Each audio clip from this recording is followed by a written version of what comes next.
nañu jàll ci découverte bi ñu jagleel ko rugby alors rugby ci jigéen est-ce que évident na oui y en a qui font ça fii ci Sénégal ay jigéen lañu j'aimerais qu'on regarde reportage bi nga xam ne def nañ ko ci dañuy grève ci plateau duñ ko nangu yéen da ngeen dul jàppale seen collègue yi am ngeen noo leen mel mooy suñu découverte tey regardez nañ takk morceau bi waaw donc mu nekkoon découverte bi tey ñu jagleel ko rugby chez les femmes et au Sénégal et j'ai dit tantôt que rugby sax ñun dañu ko farataalul comme sport et pourtant non seulement am na Sénégal am na ay góor yu koy def mais ay jigéen c'est comme ci bitim réew sax bu ñu gisee jigéen bi rugby daf ñuy xaw a jaaxal muy gëstu bu am solo boo xamante ni Mamadou Ndiaye moo ko def kontaan lool ci sa teewaay ci yeewu leen bi saa yoo ñëwee rek émission bi am valeur le journaliste averti le plus jeune journaliste le plus jeune journaliste de la télé très professionnel doo moroomu Pape Fara doo moroomu Chérif Thiouraye du moroomu benn journaliste moo tax xoolal du teg tànkam rédaction parce que dafa xam boppam du fa toogandoo parce que lu dendoo laale seen vesti day xeeñ yàgg ak mbóot boo fa toogee sa parfum bi la ñuy jël jox la seen xeetu mbóot yow tu es un professionnel te xale la dafa teel a jàng nag kii dafa surdoué woon moom bi mu amee 3 mois lañ ko dugal école moo tax atam ay diplôme am ak xam-xamam moo ëpp âge am. yow kii Malick nu mu tuddee. c'est-à-dire moom Mamadou Ndiaye moom surdoué la bi mu juddoo ba def 3 heures de temps lañ ko inscrire Mamadou Ebinata maanaam ki ko doon jàngal jardin ki ko doon jàngal jardin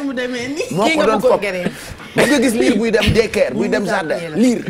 bi mu juddoo ba am 3 heures de temps waxuma 1 an wala 3 ans de moom bi mu judd ba am 3 heures la ko ndeyam inscrire. ay waay je te jure ah gëmuloo ma yow peut-être gëm nga ma wala gëmoo ma dama bëgg su may wax nga may gëm. dee ko dëggal te ngeen doon yenn saa yi nga di sooli. Bon, on a regardé donc le reportage Mamadou Ndiaye jëm ci rugby ci jigéen ñi fii ci Sénégal. voilà rugby ci jigéen ñi gannaaw bu ma leen nuyoo nuyu téléspectateurs yi rugby ci jigéen ñi nag. niñ koy kaay bu nuyoo waat man nuyoo naa ba pare. dëgg la fi waa TFM yooyu bu ko def nga xam ni seen nuyoo day jël émission animateur bi day nuyoo. ñu nuyoo waat chroniqueur yëpp nuyoo waat comme si ñooy animateur bi déggoo ma de. dégg naa la bu ma naqari fii moom laay dund depuis 6 ans. dégg naa la dégg naa di nuyu suñu téléspectateurs yi gërëm sponsor te yow mi animé nuyoo nga ba joxe sponsor mais ñoom dañu nuyoo waat gërëm ñi nga gërëmoon gërëm sponsor yi répété sa émission musuma gis loolu man moo tax par damay ñëw animé 2 semaines pare di dem dama nekk xool damaa ŋaarale ne tànk fii tànk fële en cas de pépin rek ma dem sama dëkk sama këyit laa xaar mu génn green card mais rugby féminin bi am na solo moo taxoon ñu dem def découverte bi comme ni ñu koy defee mercredi bu ne ndaxte dañuy dem di xool yeneen sport yi yeneen tàggat yaram yi xool ba xam nan la ñuy taxawee bii nag dañoo seetlu dem def ab taxaw seetlu ci rugby féminin bi Sénégal naka lay doxee ñii nag benn mbootaay la bu tudd les inarrêtables ñoom nag dañoo am leen campagne bu am solo bu ñuy lancé pour gën a promouvoir rugby féminin maanaam fexe dindi stigmatisation bi ñuy def naan rugby góor rek a ko war a def wala leneen am na ñeneen ñu leen ciy jàppale comme ni ngeen ko gisee ci élément bi ñu ngi ci doon am taxawaay bu am solo mais surtout ci wàllu àddina dañoo sélectionné lu toll 60 femmes yoo xamante ni sénégalaises yi dañ ci bokk ngir gën a mën a vulgariser rugby féminin rugby A7 la nag xam na ñeneen ñi moom 15 la mais yii A7 la mais surtout seen taxawaay 7 bi ñoom jigéen ñi la ñuy def A7 am na beneen rugby bi mooy rugby góor ñeeg yooyu 15 la. ñii nag mooy seen taxawaay mais surtout gën a def campagne de sensibilisation ci yenn goxaat yi ndax ñu ngi gën a taxawal seen championnat mais surtout am mbootaay bu am solo boo xam ne ñu ngi ko taxawal ngir gën a mën a sensibiliser jigéen ñi ñu dugg ci rugby am na ñu leen di former am na yeneen association yoo xam ne dafay regrouper Afrique bi yëpp jigéenu Sénégal yi ñu ngi ci am taxawaay bu am solo loolu waral ñu demoon xool découverte bi gis ngeen élément bi mais surtout explication yu am solo yi nga xamante ni seen association boobu def nañ ko ngir gën a mën a ñongal rugby féminin ci Sénégal di wane ni Sénégal am na ñuy pratiquer rugby mais ci jigéen ñi surtout taxawaay bu am solo mais li ñu ciy gën a jublu rek mooy fexe beddi gi nga xam ne dañ koy beddi jigéen ñi ci sport boobu nga xamante ni mooy rugby. sport bi ko boobu kat dafa métti nag. dafa xaw a métti loolu la kii wax. sagam góor ñi sax dañuy gaañante di def ay prothèses. Ces femmes le font. ba pare même aux États-Unis je sais pas ak NFL amoon na benn maladie boo xam ne dañ ko découvrir ñi doon def rugby ñoo koy am maladie du cerveau. parce que dañuy mbëkkante affaire yooyu moo tax ñu doon jéem a gën a defal seen casque yi mais feebar boobu li ñu seetlu ñu am brutal ah. ouais c'est très brutal donc boo nekkee jigéen di ko def moom jigéen ju mën góor. passion la moom la ki intervenir doon wax ci reportage bi daal ne moom sport yu bari pratiqué na ko mais bi mu demee pratiquer yeneen sport yi ba yegg si ci rugby dafa gis ni moom bii la doon seet ndaxte gis na li mu doon seet c'est très physique gis nga ko noonu da ngay ci action yi nga xam ne dañ koy def mais surtout contact bi nga xam ne toujours day am ndaxte rugby moom xam nga boo nee rugby da ngay wax contact moom moo tax nag mais surtout ci jigéen moom bariwul ñu koy def mais je pense que seen campagne bi mu ñu gën di sensibiliser dina am na fi Yoff benn école boo xamante ni école rugby la boo xamante ni di gën a tàggat ndaw ñi ci góor ñi mooy tamit ci jigéen ñi ndaxte dañuy jël ñu ci bari ñoo xamante ni ay ndaw ñi nga xam ne dañuy taxawal les enfants de la rue ñu leen di former di leen ñuy pratiquer rugby te loolu am na solo. voilà xam naa léegi am nañu fédération wala. am nañu fédération sénégalaise bu rugby. dañuy ko Sénégal day participer ci góor ñi surtout day participer ci compétition yi mag yi dañuy dem ay Coupe d'Afrique dañuy participer ci compétition yu mag yi. defoon nañu fa ay reportage ci dernière compétition yi nga xam ñu ngi doon préparer ci éliminatoire yi Sénégal amoon ci taxawaay. je pense Sénégal booy lim actuellement ci rugby pays maghrébins yi à part Afrique du Sud moom mu ngi ci beneen sommet beneen niveau la nekk ndaxte mooy représenter Afrique ci wàllu rugby mondial ndaxte bu ñuy wax ay Nouvelle-Zélande toujours dañuy wax Afrique du Sud cité waale Angleterre Sénégal mi ngi ci yoon bi léegi nag dañuy gën di wax ni ñi fédération yi leen gën di jàppale ñuy gën a pratiquer sport bi nga xamante ne mooy rugby. Voilà, elles sont passionnées de rugby. muy ay jigéen yu def sport boobu di rugby et puis match PSG bi dañu ko daggoon pour racisme coowal racisme ak Demba Ba mi nga xamante ni moom moo jiite fond bi. waaw Demba Ba démb mu nekk match bi nga xamante ni mu nekkoon match Ligue des Champions bi doon am Parc des Princes match retour Istanbul Başakşehir ak ñii di waa Paris Saint-Germain mu nekkoon match boo nga xam ne bariwul woon enjeu trop ndaxte ba pare Paris moo doon seen kii noonu la léegi nag li ci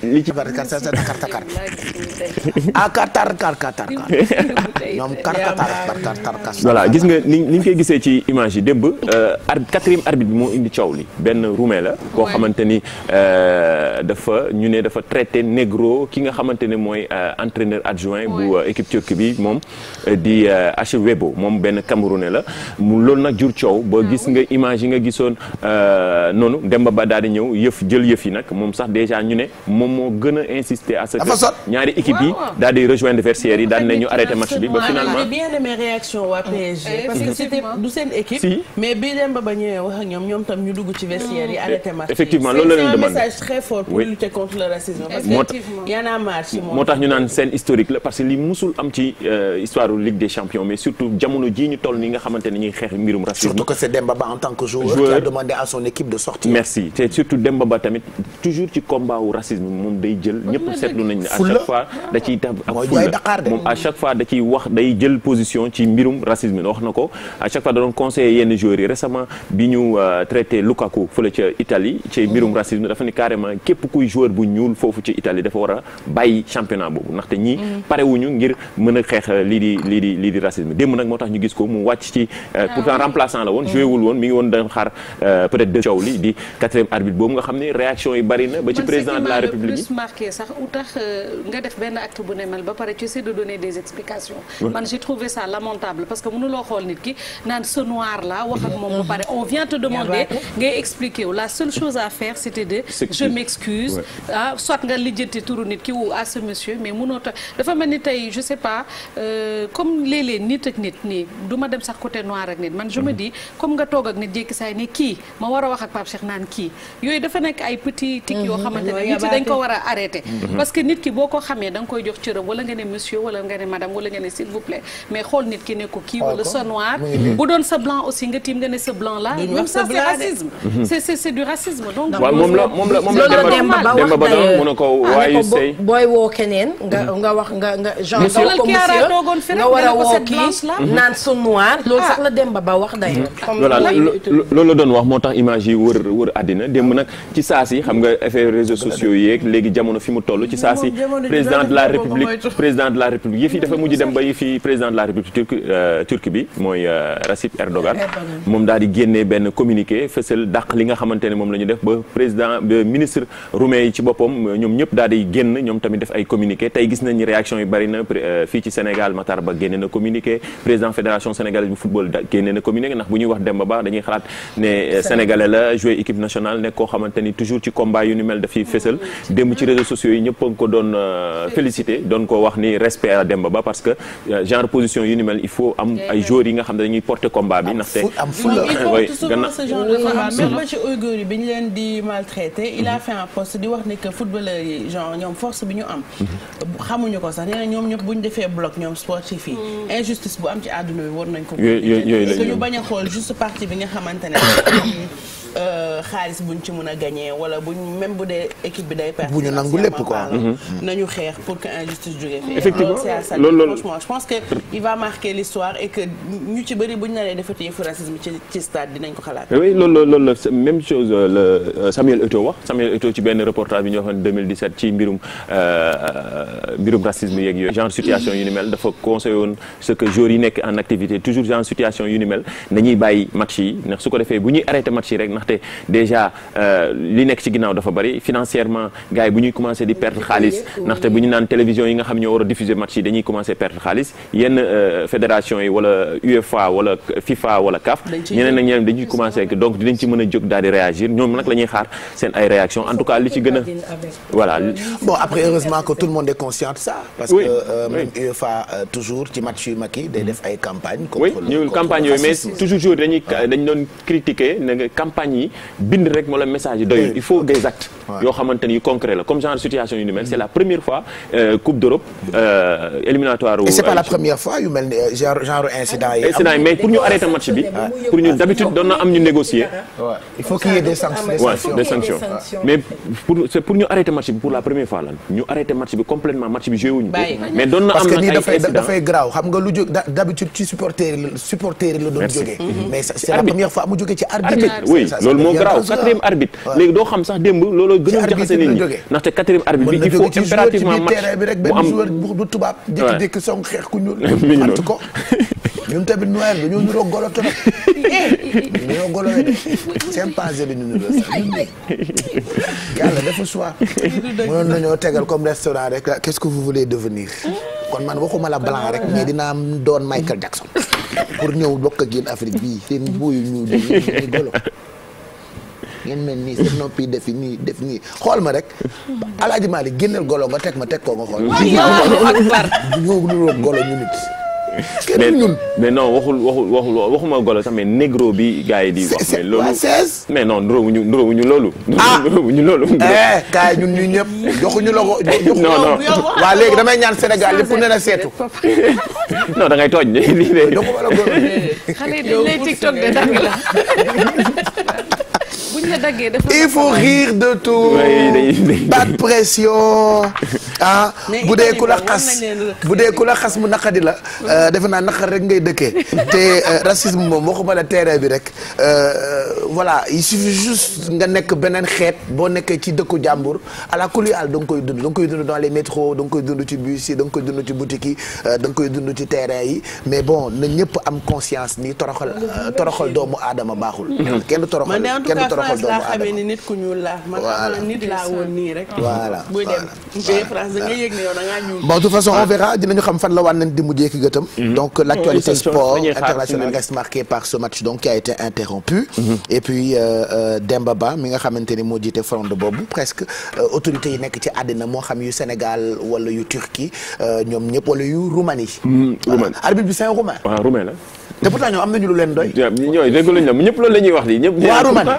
ñoom waa Roumanie. ñoom seen askan la àddina gën a xeeb. ci àdduna bi yëpp. yow soo xam jàngoo lool yow. xam nga gàtt nee naa ñun dañoo joxe golo. loolu may nañ ko ñun dañuy da ngay romb suñu sànni la xooltu banaana. ay appréciation ak ay kii suñu der yàqu na ci ngolo si. waaye waa Roumanie. kenn nawloo leen. kenn nawloo musoo xam loolu yow. les Roumains là. non ñoom am na ci ñoo xamante ni France la ñuy nekk. dégguñu voilà ñuy yalwaan yi par exemple. xam naa dañuy def formation comme yalwaankat yi luweewu fii Dakar. dañuy def formation ñu ne leen bu ngeen rombee jullit da ngeen di wax salaamaaleykum. mais koo romb mu ne la salaamaaleykum rek xamal ni Roumain la parce que mënuñu prononcer salaamaaleykum mais dañ la salaamaaleykum ma ne ko kootoon salaamaaleykum. Bon mais on verra de toute façon kenn rafetluwul propos racistes yooyu. jógee ci arbitre ça venait d'habitude des supporters mais pour la première fois mu jógee ci arbitre. on verra match yi ni mu nekk huis clos moo tax ñu doon dégg ci micro yi. exactement xam naa Mame Fatou Ndoye def na ci post ci Facebook. bind na non bindagul. maam maa ngi xaar écriture am day bàyyi ay kaasu maam te maam ni mu gàttee te sec moom bu bindee da nga xam ne ku gàtt bind et parle elle écrit bien maam ni bind livre ci sport waaw defagul kii ba tey xam nga ni ñuy xaaree Trump ci politique bi États-Unis noonu la ñuy xaaree maam doon ci coow yi ci coow sport yi yenn saa yi mu bind lu garaaw maam réagit quand même on attend ci Facebook wala Twitter merci Mamadou Ndiaye allez 10h10